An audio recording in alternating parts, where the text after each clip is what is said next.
providing. He is providing. That's blessed to be a blessing. There you go. All right, so this is class number 6, Pastoral Care, and we're jumping back into church as a gathering. One of the things about it being friends and family, not a crowd of strangers, is the idea that iron sharpens iron, one man's countenance another. In order to be friends and family, you got to rub on each other. You actually have to get close. Like, if you're a crowd of strangers, you can be a crowd but still be distant.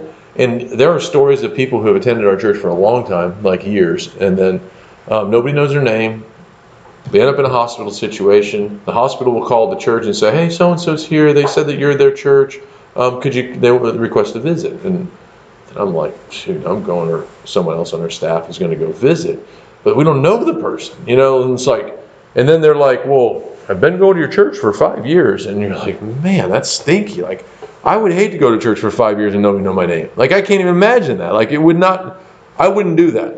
But my personality also is to jump right in. When my wife and I came here to East Coast, we just jumped right in and started serving. Like, because we want to contribute. We want to be owners and contributors and like growers and all that. But not everybody's there. And so we, as leaders and pastors and counselors, if we will, we always got to be thinking, I'm going to gather, I'm going to pull into the community. I was telling you about foster care and kind of our heart for foster care. One of the goals of our foster care outreach is that we don't just help out there and throw stuff out that way, because you can be generous out that way, but we want to actually get them into community, because the real answer to their need is Jesus. It's not just the church throwing stuff at them, supplies at them. It's actually get into relationship where whatever your needs are, they can be met in the local church. So Jesus is the hope of the world. So we say, hey, get around each other, sharpen each other, but man, keep pulling people in. Keep gathering people. I was telling you about disc golf. In disc golf, there's a culture that's disc golf that if you lose a disc, you actually write your name and number on the back of it. Roger, Fee's husband plays with this sometimes. But you put your name on the back of it, so if you lose it, somebody will call you. The culture of disc golf is that's what you do. You find a disc, you call them. And you go out of your way to kind of get it back to them. Like, you don't just go, hey, when are you going to play next? I'll leave it somewhere for you or whatever. Oftentimes, the culture of it is that you're going to get it to them some way. Send it to them, go meet up with them.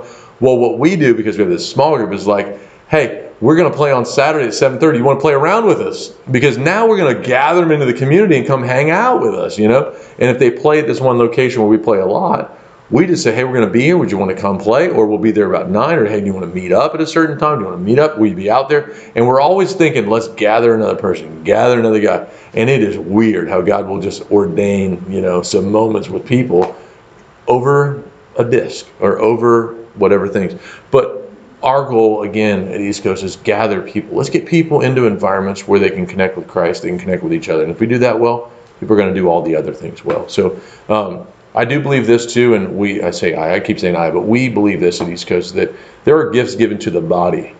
And I need your gift, and I need your gift, and you need my gift to complete the work that God wants to do in this city or in this community or in the earth. We need each other. Like, I've said it this way before, that I have a story and you have a story, but together we can make history, right? Like, my story is only my story. My dream is only my dream until my dream runs into your dream and you go, wow, look what God put together.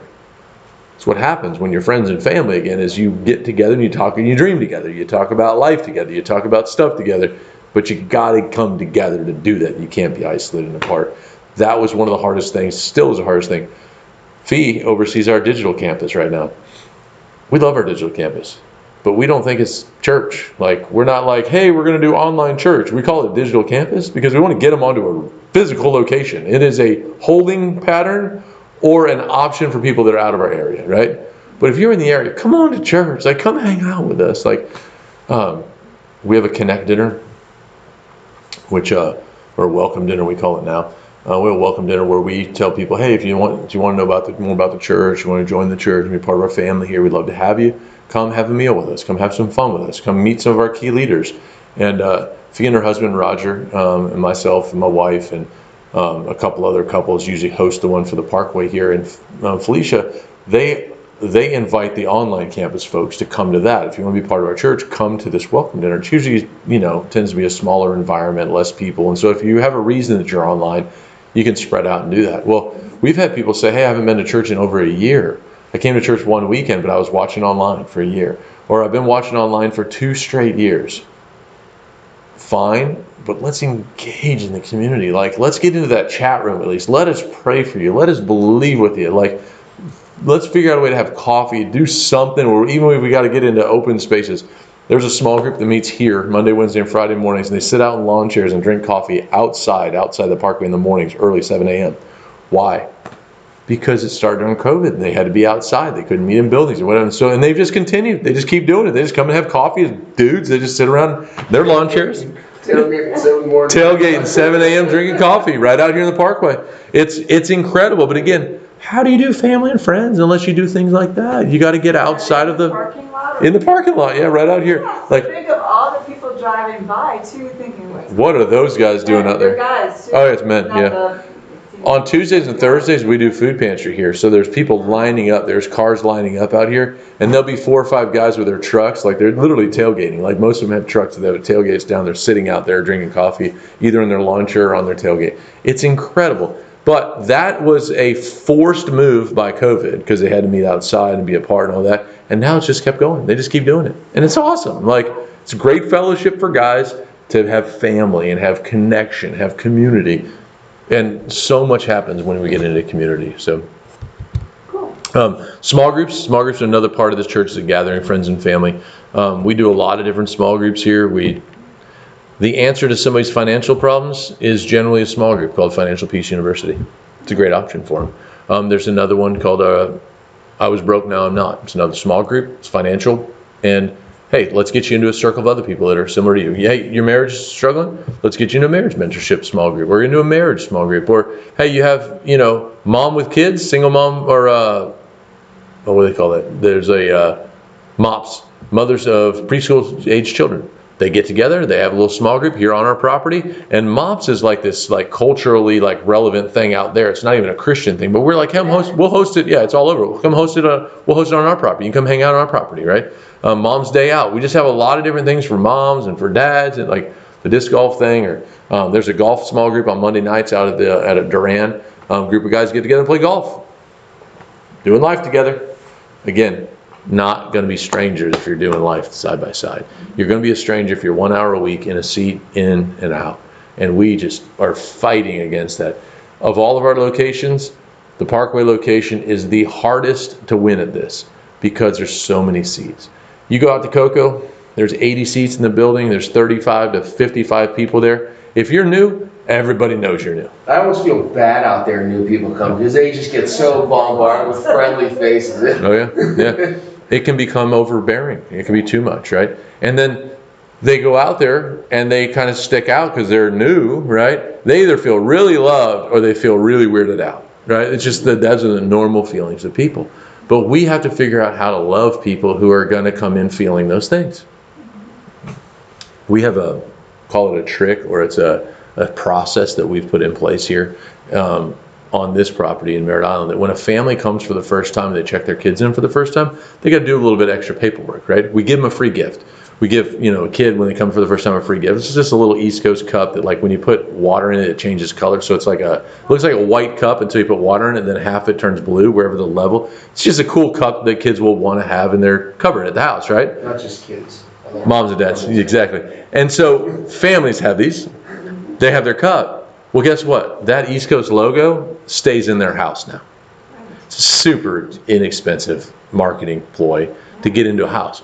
But the other part of that is when you come and you get that, it's in a yellow bag. Like the bag, it's just a little yellow plastic bag. And it's like bright yellow. Like yellow is that yellow over there. Bright yellow. So what happens when they check their kid in, they have their little yellow bag, and they come walking across into the parkway over there to come in the front door. We see yellow bag. What does that tell us? Ding, ding, ding. Lights are flashing. Not really, but in all of our greeters, ushers, families, that's a new family. Let's love them. But let's not just crush them. Let's not kill them. Because we could kill them, right? Because you could be overbearing. Let's not do that.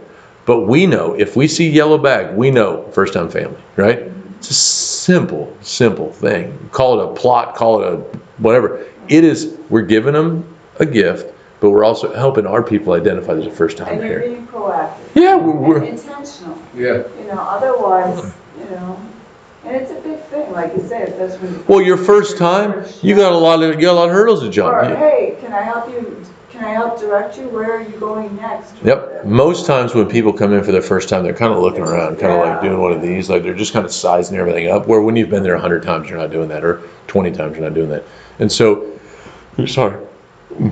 So what happens is, we know because we see this or we see this bag, right? And then we care. We're going to care. We care because somebody cared for me when I came. Like, the first service I ever came to here at East Coast, my wife and I came in. We sat down in like kind of the middle section, maybe 10 rows back in the auditorium there. I sat down, and when I sat down, the arm, like the wooden arm, broke off the chair. Clunk, clunk, clunk, clunk. Yeah, and I was like, oh my gosh. It just happened. I mean, what are the chances, right? Like I've heard it happen probably 10 times in 14 years. Like it hardly ever happens. Like once a year you'll hear that happen. And usually whoever's on the stage will be like, hey, keep that, set that aside. We need to know where it's at, because if you put it back on, it's going to happen again, right? But it happened to me, and I was so embarrassed. I was like, dude, I broke the chair. Like, I broke the chair, you know? But somebody came over to me. It so happened to be Pastor Matt Stahlbaum, who at the time was a janitor. He's working on the cleaning team, but he's also pastor's son and now our lead pastor. He came and he was like, hey, he saw my wife and I, we were younger then, it was 20 years ago, you know, we're 26 and 22 or something. And he was like, hey, you guys new around here? And we were like, yeah, we are. I'm 6'8", I stick out, right? Yeah, we are. Oh, what do you guys do? What's your story? You know, just asking the same questions. What's your story? How long you been around? Like, how can I, we're just, you know, we just got married, we're just kind of looking for somewhere to serve. And he was about to get married. You know, he and Jessica were about to get married at the time. And we just engaged in a conversation, right? He introduced us to a couple people. Hey, do you know so-and-so and so-and-so? These are so-and-so. That helps too when you invite people to not just have the one conversation. The more people they run into, the more conversations they have, the more somebody's going to remember their story, remember their name, and keep going. But we have to work hard in our environment because it's just bigger than in the smaller environments, right? And especially, you know, this season, there are a lot more people actually right now. People are moving back here or moving here from up north, from other places. And there's this influx right now, which is pretty exciting. But it's like this, oh man, we need to get to know people. Like, people are coming back. They haven't been here in 2 years, or they've been here in 4 years. Haven't been here ever before, right? It's a great time to get going. Serving groups are another great way that we connect people. Is, hey, would you come and help me? Like, put your hand on somebody's shoulder. Hey, would you help me with whether that's production or a worship thing or a kids ministry thing or a greeter or an usher? Hey, have you thought about helping me? Again, it's in one step, but it's also, we're going to get you to friends and family, because you're going to go a little deeper. Like, you're going to get in a little closer. When you get in closer, you get a little more intimate. You understand a little bit more. The next one is this, is Dream Team. We serve whenever needed, releasing the dream of God in each person's heart. So for a lot of years, we called it strategic service. We do what's needed when it's needed, right? Pastor Dan would tell a story. We'd give an example. This just happened last night, man. We were at an event. This is crazy, but we were at an event last night. We put on an event here at the church for a group of like high impact people who have just given generously, who have stretched over the last year or so, and just done some pretty awesome stuff. We invited about 100 people to come and have dinner, and then we went out on a little tour on a bus ride out to the Cocoa campus, look around to pray over the building there, because we're going to start a preschool there, maybe a homeschool co-op. And then we went to the Vieira property, which is just awesome right now. It's all lit. Like, we had some construction lighting out there. We had buses. So there was like 2 school buses, like not school buses, but like charter buses. So there's about 80 people on the bus. About 20 people drove behind, but about 40 on each bus. We get off the bus in Vieira. I'm getting off the bus, and I look to my right. There's tiki torches for like the walkway, because it's dark. It's pitch black. And you look off in the distance, and it looked like a tiki torch, but it was like, that's not a tiki torch. The grass was on fire. Like, the place is on fire. Like, not the building. But if you've been out to the property out there, there's like this berm. There's like a grass berm. The grass was on fire. One of the tiki torches had fallen over and caught this dry grass on fire. And it was like, oh no. Well, what did we do? We didn't all just start preaching the gospel, because that's what we're good at. Hey, Jesus, hellfire, you better turn or burn, right? We didn't do that. We did what was needed. A bunch of guys, there was a tarp, or there was a, like a little, there was like a tarp. They put a tarp over top and just started stomping on it. I mean, 6 dudes who had just been in a bus coming, that any one of them could have done a variety of things. Their giftings are not firefighters, none of the other firefighters. But what did they do? What was needed when it was needed? They put a stinking fire out. Like, we could have had a serious fire on our Vieira property, but they did what's needed when it's needed. That's called strategic service. We call it the Dream Team now. We serve whenever needed, releasing the dream of God in each person's heart. So, there really is, when I came to East Coast, my wife and I had a dream We had a dream in our heart. We wanted to do ministry. There's no question we wanted to do ministry. We just didn't know what it was going to look like. We thought it would be around young people. It'd be in youth. Because we were young. We thought, oh, we'll hang out with some teenagers. That'd be kind of fun. We were teenagers not that long ago. We're in our 20s. And so we asked Pastor Eric Parton, who's one of our overseers right now and pastor of Shoreline Church up in Destin, Pastor Eric, can we come and pray? Can we just pray in the background? Not really sure what we want to do. We just want to be here to serve you. Can we pray? He was like, of course you can. Like, if anyone came and asked me, hey, can I be an intercessor? Can I pray in the background? Generally, I'm going to say yes unless they're really weird, right? Which my wife and I, by the grace of God, are not that weird. So that worked out pretty good for us. Well, then about 4 months, maybe 3 months later, Pastor Eric announced to the church that he was leaving to go plant a church in Destin, Florida. That there was going to be a 9-month progression. And it's funny, but there's a 9-month progression that he, as a youth pastor, was leaving. He'd been the youth pastor for 15 years. He was leaving here to go plant a church, and they were going to assemble a team together and all these cool things to go and plant this church. Well, in the meantime, some of the people that were going to go plant the church with him were youth workers, people that were serving youth ministry. And here we had just come alongside and said, hey, we're going to pray, we're going to be here. Well, then they sat down with me over breakfast one day and said, hey, would you pray about leading our middle school ministry? You and your wife leading our middle school ministry, because we used to have high school separate from middle school. And we said, well, yeah, we'll pray about it, no problem. So we prayed, and we took over the middle school ministry on a serving basis for about 4.5 years. We did that as you transitioned the youth pastor to a guy who was going to take it over. It didn't really work out. So then Pastor Chris Johnson, our worship pastor, became the youth pastor and worship pastor for a little while. And then we hired another guy for a year and a half. And all the while, I was the middle school guy. I was just middle school, just serving Wednesday nights, doing middle school. Monday nights, I'd come to the high school ministry. And then during the summer, I'd go to youth camp. I would lead some mission trips with youth. I was using all of my time off from work to just do ministry. I just wanted to do ministry. But there was really no room here for me to do any more than I was doing on a serving basis. And then one day, Pastor Dan called and said, hey, would you pray about being our youth pastor? Pastor Caleb has announced that he's going to step back and kind of go back to working in the world. He had a marketplace business that he was going to run, and it's great. And so I was like, yeah, I'll pray, no problem. And so we prayed, and that was now 14 years ago that we came on staff as a youth pastor, right? But I didn't know, I had no idea. I did not certainly ever see this moment from back there. In that 4.5 years of leading middle school ministry, I was coming to the university and getting some credentials, getting some degree in Christian counseling, and we were serving in middle school ministry. I was still working in the world. We were raising young kids and just doing what we could whenever it was needed. We'd go to youth camp. I rode on horseback for 4 or 5 hours a day on a mission trip one time. I'm not a horseback guy at all, but I'm kind of big for riding horses. But we went for it. Just this is what we do. We're going to lead teams. We're going to love people. We're going to learn leadership and do it.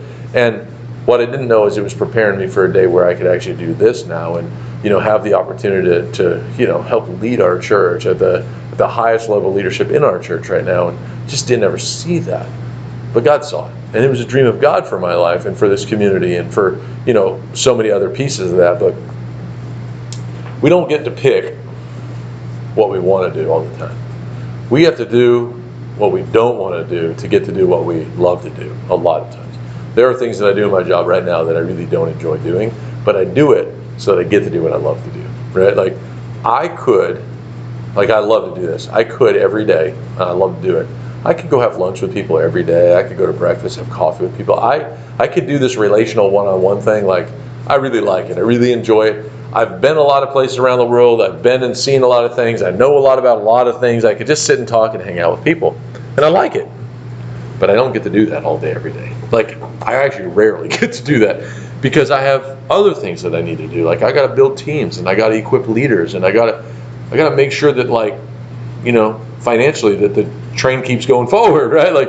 Somebody's got to manage the finances and cut checks and sign checks and communicate with all sorts of contractors that are building the building over here. And there's just a lot more going on than just going and hanging out and talking to people all day. And hey, how you doing? How's your family? Praying with I would love to pray for families all day long. I could hang out at the hospital all day and talk to people around the bed and pray for people. Hey, let's go to the next one. I could totally do that. There might be a day where I do that. But right now, there's a lot of other moving parts that I get to do, or I need to do, and someone has to do. But the dream of God for this community needs people to not just do what they want to do. That's called selfish. When it says deny yourself, take up your cross, and follow me, it doesn't say do what you want to do, pick up what's easy, and go where you want to go. It doesn't do that, right?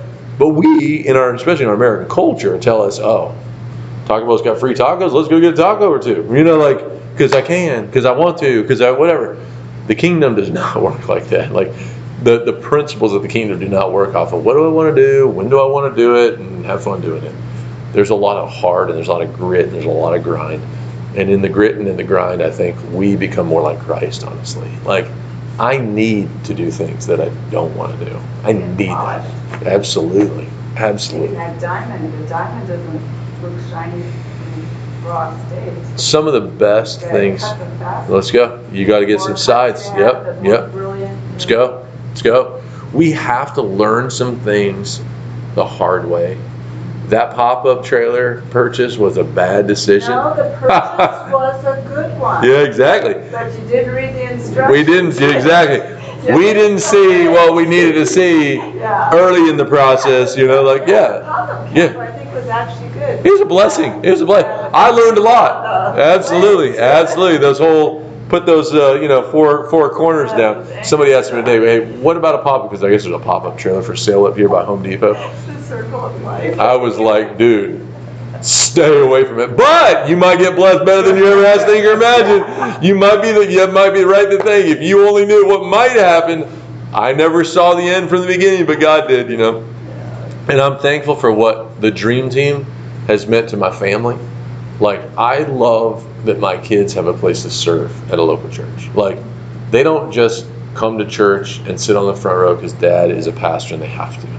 My kids want to be here. Like, my kids want to play in the band in our youth band. Like, my son, who's 13 right now, is learning bass guitar literally every night. I got home last night at 10, whatever, and he's in there, dung, dung, dung, dung, dung. He's learning the bass guitar because his older sister, who's 18, is about to graduate high school, and she plays bass guitar in the youth band. And so she's saying, Titus, I got to teach you this. You're going to have to carry the load. Come on, man. You got to learn this stuff, And he's stoked to do it. He's like, man, there's room for me to do this. I'll do this, My other son, who's 16, he's a guy who's up on a switcher, like a video switcher, what goes on the screens or what goes to a recording to go out. He's that guy at 16 years old, directing a service of what camera angle, what camera shot, what video is going to play, what's this.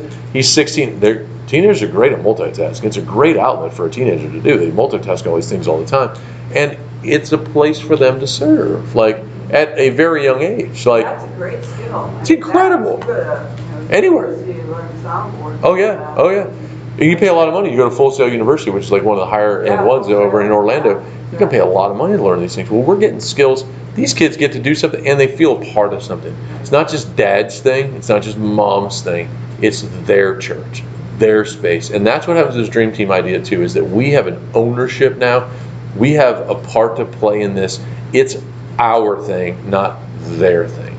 It's not somebody else's job. That's one of the things about giving is somebody thinks, oh, well, look, the lights are on. Somebody's paying the bills. Like, there's other people doing that. I don't need to do that, right? Like, but reality is again, the giving thing isn't about what you're doing with your money. It's what you're worshiping when you do, right? And in that act of worship, God takes care of all those details. So anyway, so that's the last of the vision or the core values. I want to talk a little bit about vision, just kind of the vision of the house.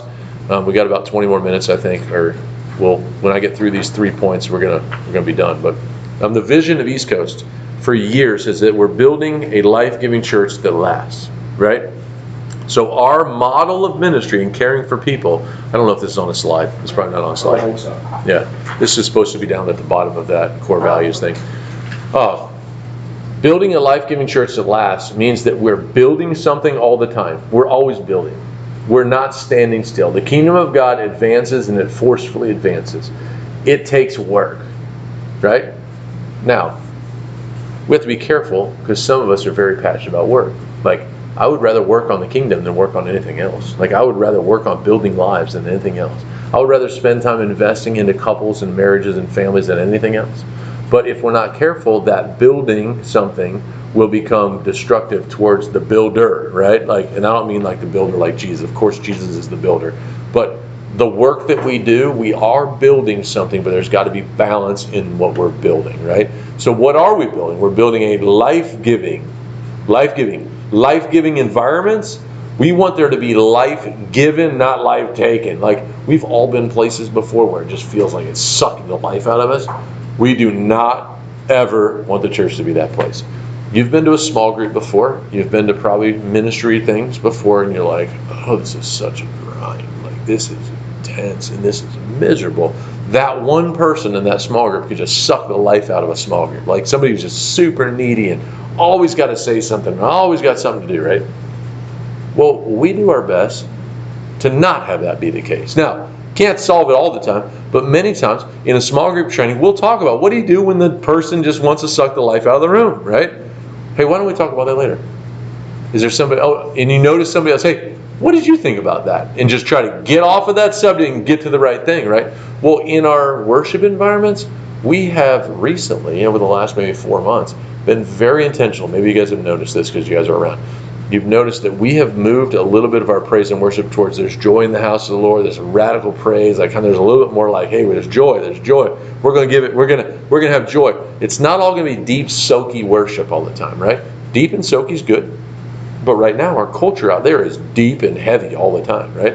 We need to come into the house of the Lord and get uplifted and be excited about life. And hey, our worship right now, our praise needs to be big. And like just this last weekend, we're going to praise, we're going to rejoice in the sanctuary. Like, we're going to rejoice. Like, you're hearing a lot more rejoice. You're hearing a lot. That's intentional because that's a directional move to life-giving, right? We're building something life-giving. Church, we're not just a building, we're not just a club. This is not just hangout. This is actually, we're building something of value that's going to last. It's a local church, that the church, literally the gates of hell won't prevail against it. We have something to stand on. It's on Jesus. You hopefully are hearing this all the time. It's about Jesus. We're talking about Jesus. We're not holding back on Jesus. It is Jesus. It's the answer to every question. It's Jesus. Every opportunity we get, we're giving people opportunity to respond to the gospel. Every service, every weekend, try to give people an opportunity to respond to Jesus. We're a church, right? Building life-giving church that lasts. That lasts is a generational idea. That we're not just going to be here for one generation. We are always looking behind us. We are always going to invest in the generation behind us. That doesn't mean we're just a young church. We're not. We're intentionally not just a young church. Why are we not a young church? Well, there's a lot of passion, but we need the wisdom. We need Abraham and Jacob and Sarah. Let's go. We need Abraham and Sarah. And over here we need Rachel and Jacob. And we need Isaac, right? We need all three living in the same era, in the same time frame. We need Pastor Dan Stahlbaum's wisdom still, though he's not leading on a daily basis and the charge all the time. We have 40-year-old, come on, Matt Stahlbaum, let's go. You're leading us. I don't know who the next generation will be behind him. But we're intentional right now looking at 20-year-olds going, we need to get somebody ready because 20 years from now it's going to be somebody else's turn. We're looking back. Oh, I mean, it could be one of my kids. It could be my 18 or 17-year-old son. It could be Matt. Matt's got a 17, 18-year-old son. It could be somebody we've never met before, never seen before. But what we're going to do is we're going to invest in the generation that's here with us right now. We are not going to go, oh, they're crazy, punk teenagers. No, they're not. No, they're not. When we do children's ministry, we have young girls in these rooms in the nursery. They're not in there just because we have to do that. They're in there intentionally so they can learn from a mom or a grandmother to teach them how to be mom, right? To teach them how to handle kids even when they're not their own, right? If you can handle someone else's kids, you're going to be doing just fine with your kids many times, right? Like, we just need them to learn some things. We put my 17-year-old son behind some equipment there with a 45-year-old trained, equipped professional. Like, we got people like R2D2 in our lobby over here the other, whenever that was. We did the On the Box or In the Box Office series, the movie series a couple months ago. We had a little R2D2 in our thing. That was like a real Star Wars thing. Like, that was a real product because the guy who designed R2D2 is in our church. And he said, oh, I can get one of those. Oh yeah. He was just telling me last week, and he's like, oh, somebody asked me if they could be the ring bearer in our wedding. And he's like, oh yeah, we've done that many times. He's got a little remote control and a little joystick, and R2D2 goes down and literally presents the rings at the altar. I'm like, that is so cool, But my son, who's 17, is side by side with a professional that does this, right? That does video, technology things. Our sound engineers, a lot of them are young adults. They're 20-somethings. They have a great, sound ear. But we also have professionals that are working with the Tampa Bay Rays, baseball, big, large stadium things, sound-wise. standing beside a 20-year-old training and equipping them. We need generations to do that side by side. We can't just They go, learn both ways. Yeah. The older ones are learning from the younger ones. we had an 80-year-old who was doing the switcher before, like just a few years ago. I mean, he still does it sometimes, but at 80 years old, he was sitting beside 12-year-olds and 14-year-olds up in that production room. And he literally said, his name was Fred. Fred said, man, I love that I get to spend, there's nowhere else in our community that I'm going to spend time with a 12-year-old like this or a 14-year-old like this. But in a local church, you can. And it can be healthy, and it can be good, and it's not weird. It's not weird that, oh, that 80-year-old, right? It is healthy.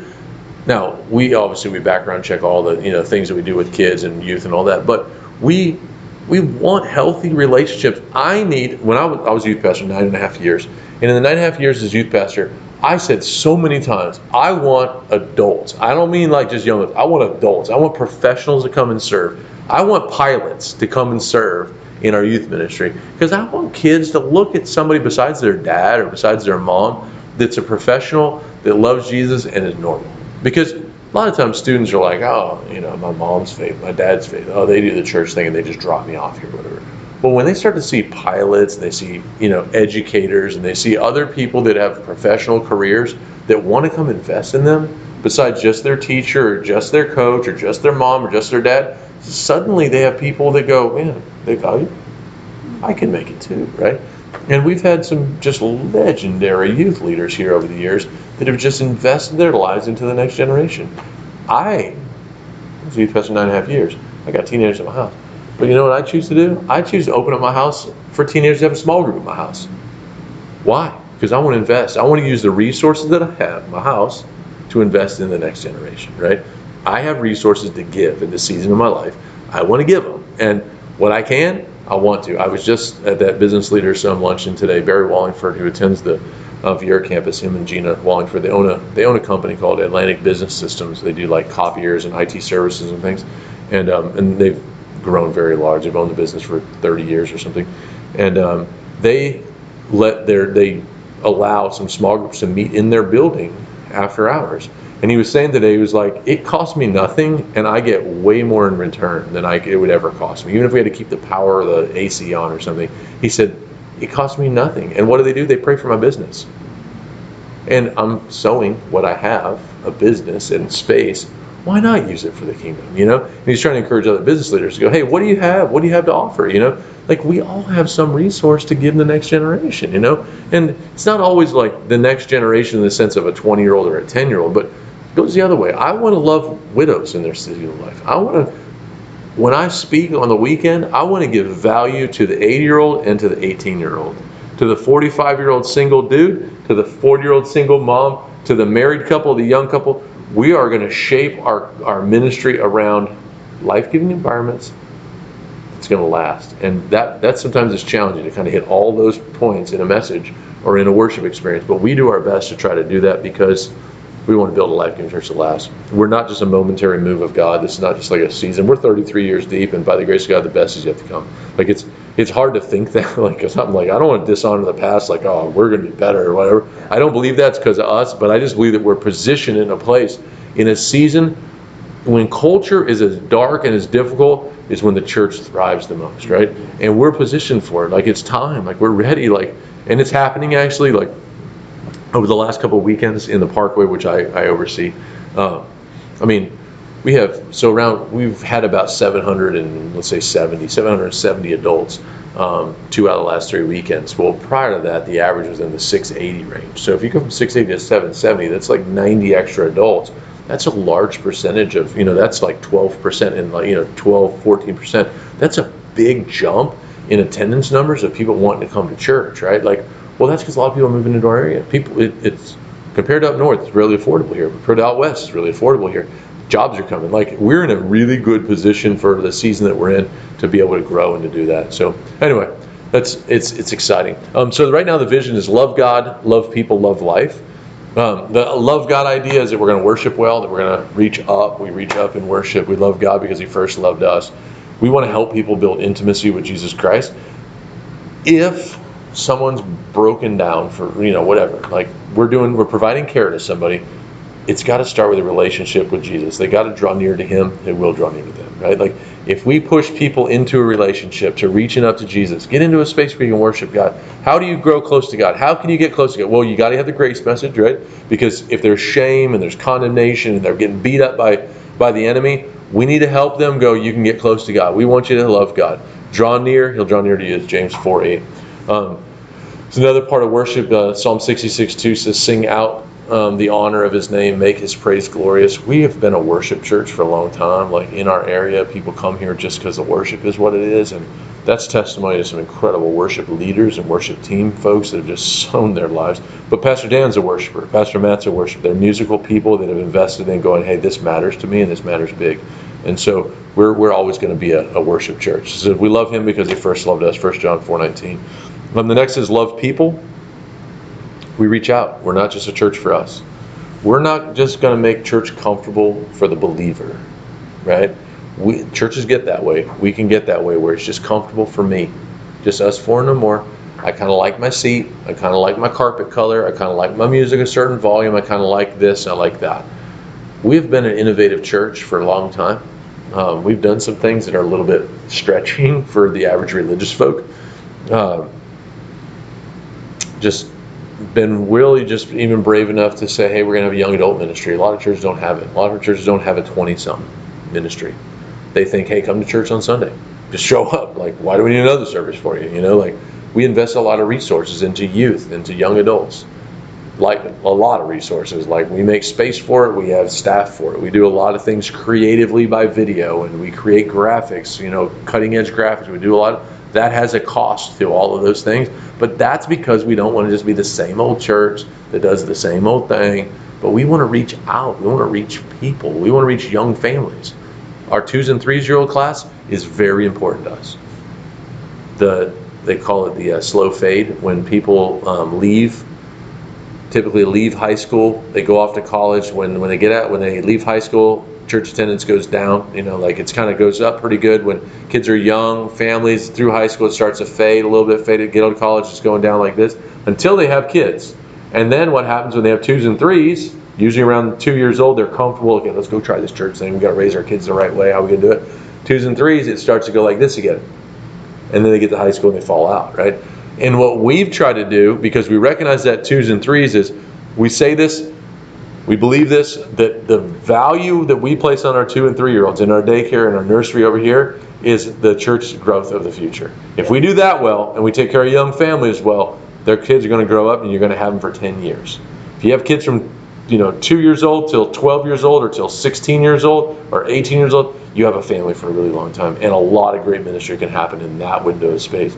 But if you just try to reach teenagers when they're 13, it is a really hard ministry, and you only got them for a couple of years because they're going into that fade again, right? Yeah, you're going to college, you're gone, right? So it's great that we have youth. It's great that we have young adults because those are needed. And no one else is doing those things just strongly. But what we got to focus on, this nursery. We got to take care of 2s and 3s and 4s and 5s, young families. And by the grace of God, we've done that well, and we've not had any crazy, chaos in our children's ministry. Praise God. We just keep plugging away, going, let's love kids, let's love families, let's do family events, let's make sure family fun night, Christmas on the Parkway, kids, East Coast Kids Live. We're going to do. We used to do Kids Explosion, big summer event, give out backpacks. Families. We want families on our property, and so that we reach out. They also say that children in general, the first 3 years are your formative years. Oh yeah. No matter what. Let's get it early. And whatever they've set, it's their pattern It's for good. life. It's good. Unless you have a life-changing event. It's good. And then that's what changes it. So just for parents in general, that first 3, you have to be there Be intentional. for those kids and It's not good. just farm them out. So It's real good. There's a verse here I want to share with you. 2 Corinthians 5:20 says, now then we are ambassadors for Christ, as though God were pleading through us. We implore you on Christ's behalf, be reconciled to God. We are the ambassadors. We're the people who are going to reach people, right? We're always going to be those people. It's not just my job as pastor to reach people. It's just not. Some churches act that way, behave that way, believe that way, even though it's the pastor's job to go out and get people. It's just not it. We are all out there in the world. The last prong is love life. This is new for us this year. This idea of loving life, it's really comes out of John 10:10, where Jesus said, the enemy comes to steal, kill, and destroy, but I came to give you life and life more abundantly. And that abundant life looks like a few different things. It's not, again, just like a bunch of stuff that's abundance, but it's abundance of peace. It's abundance of rest in our souls. We want people to enjoy life, and we recognize enjoying life comes with a relation with Jesus and having purpose for their life, right? If you know Jesus and you have purpose with Jesus, you can love life a whole lot better. And so this loving life is a tricky piece, but Psalm 115:14 says, "May the Lord increase you, not just stuff, more and more, you and your children." God wants to bless your family. Like family, again, it's the same idea of family. We're gathering your friends and family. We want to do life together. We want to enjoy life. We want to have fun together. Like church can be fun. Like we can laugh and it'd be okay. We want marriages that are healthy. We're investing into marriage mentorship because we want marriages healthy. We want families healthy. We don't want any dull, just lame, families. Like we want exciting, on the edge of your seat, families that are healthy and whole. That means we got to speak the truth in love sometimes. We got, all the things we've talked about already. But it generally is, let's enjoy life. I think Joyce Meyer says, enjoying everyday life. Yeah. Let's enjoy everyday life. Why can't we enjoy life? Why not? What's holding us from that?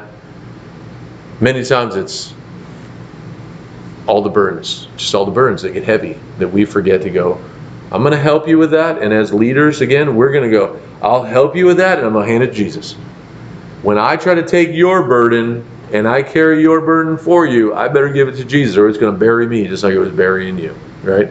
We'll talk about that more next week. As well, how do we do this? How do we help people in their brokenness? What do we do with it? Like, because you could imagine that some of the stories that we could have to endure, that if we didn't have an outlet to just dump it to Jesus, we would just be like, I'd be a mess. Like I mean, just this week, some of the stories that I could hear in 1 week's time of people's lives would be overwhelming and just be, really, really, really frustrating.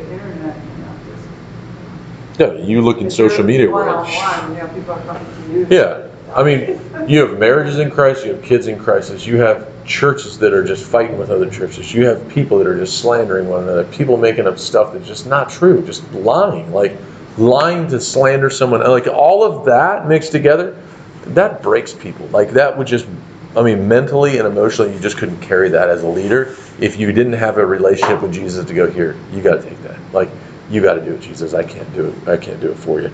I can't carry this stuff. I need you to do it. I'm going to stop there, and we'll pick it back up next week. So I think we're a little early, but you all right with that? Oh, yeah. 8 minutes. You gave us a lot.